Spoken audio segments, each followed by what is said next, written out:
পেটের মধ্যে জ্বলাপোড়া, গলার মধ্যে জ্বলাপোড়া, অস্থিরতা, বমি বমি বা মুখের টক স্বাদ, যদি আপনার এই ধরনের লক্ষণ আছে তাহলে আপনার অ্যাসিডিটির সমস্যা আছে।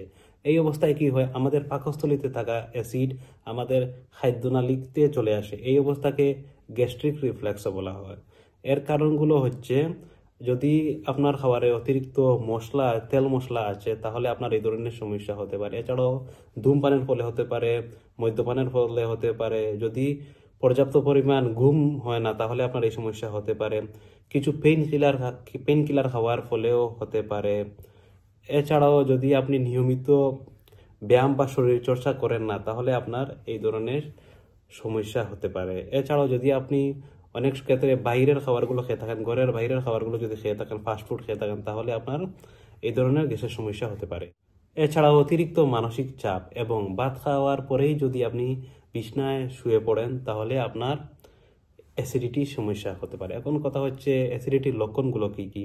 অ্যাসিডিটির লক্ষণগুলো হচ্ছে পেটে জ্বলাপোড়া, গলায় জ্বলাপোড়া, বমির ভাব, অস্থিরতা, মুখে টক স্বাদ থাকবে। এছাড়াও ডেকুর আসতে পারে, কনস্টিপেশনের সমস্যাও হতে পারে, কনস্টিপেশন বা কোষ্ঠকাঠিন্যতা হতে পারে।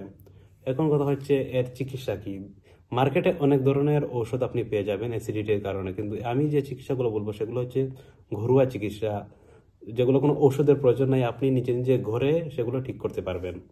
সেই যেগুলো লক্ষণ আপনার দেখা যায় সেগুলো আপনি ঠিক করতে পারবেন। তো নাম্বার 1 হচ্ছে, ডেইলি সকালে ঘুম থেকে উঠে খালি পেটে আপনাকে 1 গ্লাস বা 2 গ্লাস জল পান করতে হবে।